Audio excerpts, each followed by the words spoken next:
ಮಾರಕಾಸ್ತ್ರ ಹಿಡ್ಕೊಂಡು ಬಿಟ್ಟಿ ಬಿಲ್ಡಪ್ ಶೋಕಿ ಮಾಡ್ತಿದ್ದಂಥ ಪುಡಿ ರೌಡಿಗಳಿಗೆ ಈಗ ಸಿಸಿಬಿ ಶಾಕ್ ಕೊಟ್ಟಿದೆ. ಶೋಕಿ ಮಾಡ್ತಾ ಇದ್ದವರಿಗೆ ಸಿಸಿಬಿ ಪೊಲೀಸರು ಬೆವರಿಳಿಸಿದ್ದಾರೆ. ರೀಲ್ಸ್ ರಾಕಿ ಭಾಯ್ಗೆ ಸಿಸಿಬಿ ಪೊಲೀಸರು ಒರಿಜಿನಲ್ ಟ್ರೀಟ್ಮೆಂಟ್ ಕೊಟ್ಟಿದ್ದಾರೆ. ಹಿಂದೆ ಮುಂದೆ ಜನ ಇಟ್ಕೊಂಡು KGF ರಾಕಿ ಬಾಯ್ ರೀತಿಯಲ್ಲೇ ಪೋಸ್ ಕೊಟ್ಟು ರೀಲ್ಸ್ ಮಾಡಿದ್ದ ಈತ. ಸೇಮ್ ಟು ಸೇಮ್ KGF ರೀತಿಯೇ ಈತ ಕಾಪಿ ಮಾಡಿ ರೀಲ್ಸ್ ಮಾಡಿದ್ದ.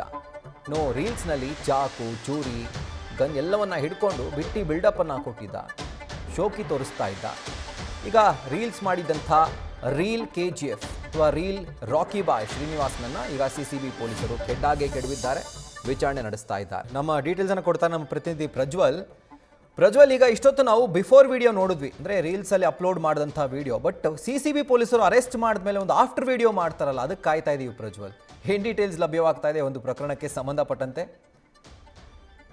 ರಾಹುಲ್, ಮಾರಕಾಸ್ತ್ರವನ್ನ ಹಿಡಿದು ಸೋಷಿಯಲ್ ಮೀಡಿಯಾದಲ್ಲಿ ಪೋಸ್ಟ್ ಕೊಡುವಂತವರಿಗೆ ಈಗಾಗಲೇ ಸಿಸಿಬಿ ಪೊಲೀಸರು ಕೂಡ ಶಾಕ್ ಅನ್ನ ಕೊಡ್ತಾ ಇದ್ದಾರೆ. ಯಾಕೆ ಅಂತ ಹೇಳಿದ್ರೆ, ಸೋಷಿಯಲ್ ಮೀಡಿಯಾದಲ್ಲಿ ಮಾರಕಾಸ್ತ್ರಗಳನ್ನ ಹಿಡಿದು ಪೋಸ್ಟ್ ಕೊಡುವಂತದ್ದು, ಹಾಗೆ ರೀಲ್ಸ್ ಮಾಡುವಂತದ್ದು, ಈ ರೀತಿಯ ಕೆಲಸಗಳನ್ನ ಈಗಾಗಲೇ ಸಾಕಷ್ಟು ಜನ ಕೂಡ ಮಾಡ್ತಾ ಇರುವಂತದ್ದು. ಆ ನಿಟ್ಟಿನಲ್ಲಿ ಅದರ ಮೇಲೆ ಪೊಲೀಸರು ಕೂಡ ಹದ್ದಿನ ಕಣ್ಣಿಟ್ಟಿದ್ದಾರೆ. ಅದೇ ರೀತಿಯಲ್ಲಿ ಶೋಕಿ ಯಾರ್ಯಾರು ಮಾಡ್ತಾ ಇದ್ದಾರೆ ಅನ್ನೋರ ಬಗ್ಗೆಯೂ ಕೂಡ ಈಗಾಗಲೇ ಸಂಪೂರ್ಣ ಲಿಸ್ಟ್ ಅನ್ನ ಕೂಡ ಮಾಡ್ಕೊಂಡಿರುವಂತದ್ದು. ಇದೇ ರೀತಿಯಲ್ಲಿ ಡ್ಯೂಪ್ಲಿಕೇಟ್ KGF ಲೋಕವನ್ನೇ ಸೃಷ್ಟಿ ಮಾಡಿದಂತವರಿಗೆ ಈಗ ಶಾಕ್ ಅನ್ನ ಸಿಸಿಬಿ ಪೊಲೀಸರು ಕೊಟ್ಟಿದ್ದಾರೆ. ಅವ್ರನ್ನ ಕರೆದು ಈಗಾಗಲೇ ವಿಚಾರಣೆಯನ್ನ ಕೂಡ ಮಾಡಿರುವಂತದ್ದು. ಶ್ರೀನಿವಾಸ್ ಏನಿದ್ದಾರೆ, ಇವರು ಪ್ರತಿ ಬಾರಿಯೂ ಕೂಡ ಇದೇ ರೀತಿಯಲ್ಲಿ ರೀಲ್ಸ್ ಅನ್ನ ಮಾಡ್ತಾ ಇದ್ರು. ಆ ಒಂದು ನಿಟ್ಟಿನಲ್ಲಿ ಪೊಲೀಸರು ಕೂಡ ಅವರಿಗೆ ನೋಟಿಸ್ ಅನ್ನ ಕೊಟ್ಟು ಅದಕ್ಕೆ ಸಂಬಂಧಪಟ್ಟಂತೆ ಒಂದು ಸ್ಪಷ್ಟನೆಯನ್ನ ಕೇಳಿದ್ದಾರೆ.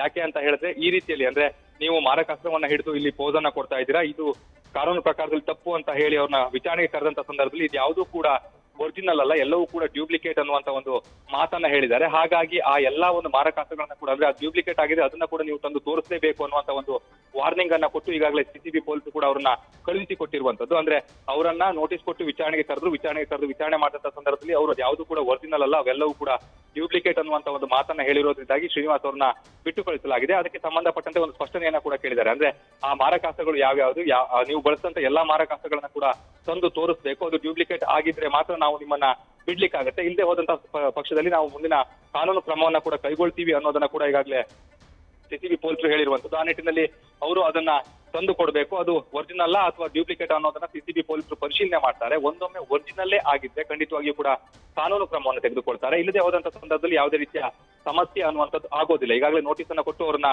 ವಿಚಾರಣೆಯನ್ನ ಕೂಡ ಮಾಡಿರುವಂತದ್ದು. ಆ ನಿಟ್ಟಿನಲ್ಲಿ ಅವರಿಗೆ ಪ್ರೊಡ್ಯೂಸ್ ಮಾಡಲಿಕ್ಕೆ ಹೇಳಿದಂತ ಸಂದರ್ಭ ಯಾವ ಮಾರಕಾಸ್ತ್ರಗಳನ್ನ ಅವರು ಅಂದ್ರೆ ಆಗಿರ್ಬೋದು ಅದನ್ನ ಪ್ರೊಡ್ಯೂಸ್ ಮಾಡ್ತಾರೆ ಅನ್ನೋದನ್ನ ಕಾದು ನೋಡ್ಬೇಕು ಅಂತ ಹೇಳಿದ್ರು. ಯಾರಾದ್ರೂ ಈ ರೀತಿಯಲ್ಲಿ ಮಾಡ್ತಾ ಇರುವಂತವ್ರು ಇದ್ರೆ ಅಥವಾ ಅವರು ಒರಿಜಿನಲ್ ಆದಂತಹ ಮಾರಕಾಸ್ತ್ರಗಳನ್ನ ಏನಾದ್ರು ಬಳಕೆ ಮಾಡಿದ್ದಾಗಿದ್ರೆ ಖಂಡಿತವಾಗಿಯೂ ಕೂಡ ಮುಂದಿನ ದಿನಗಳಲ್ಲಿ ಕಾನೂನು ಸಂಕಷ್ಟವನ್ನ ಎದುರಿಸಬೇಕಾಗುತ್ತೆ. ಪೊಲೀಸರು ಕೂಡ ಅವ್ರನ್ನ ಬಂಧಿಸುವಂತ ಒಂದು ಸಾಧ್ಯತೆ ಇರುತ್ತೆ, ಆರ್ಮ್ಸ್ ಆಕ್ಟ್ ಅನ್ನ ಕೂಡ ಹಾಕುವಂತ ಒಂದು ಸಾಧ್ಯತೆಯೂ ಕೂಡ ಇರುತ್ತೆ. ಹಾಗಾಗಿ ಯಾರಾದ್ರೂ ಈ ರೀತಿಯ ಶೋಕಿಯನ್ನ ಮಾಡುವಂತವ್ರು ಇದ್ರೆ ಖಂಡಿತವಾಗಿಯೂ ಕೂಡ ಇವತ್ತಿನಿಂದಲೇ ಬಿಟ್ಟು ಬಿಡುವಂತದ್ದು ಒಳ್ಳೆಯದು. ಒಂದೊಮ್ಮೆ ಈ ಹಿಂದೆ ಏನಾದ್ರು ಅಪ್ಲೋಡ್ ಮಾಡಿದ್ರು ಕೂಡ ಆ ವಿಡಿಯೋಗಳನ್ನ ಡಿಲೀಟ್ ಮಾಡಿದ್ರೆ ಸ್ವಲ್ಪ ಮಟ್ಟಿಗೆ ಸೇಫ್ ಆಗ್ತಾರೆ. ಇಲ್ಲದೆ ಹೋದಂತ ಪಕ್ಷದಲ್ಲಿ ಮುಂದಿನ ದಿನಗಳಲ್ಲಿ ಸಾಕಷ್ಟು ಸಂಕಷ್ಟವನ್ನ ಎದುರಿಸ್ತಾರೆ. Rahul. Right Prajwal, thank you ಡೀಟೇಲ್ಸ್ಗೆ. ನ್ಯೂಸ್ ಫಸ್ಟ್ ನಿರ್ಭೀತಿಯಿಂದ ನಿಮ್ಮ ಪರವಾಗಿ.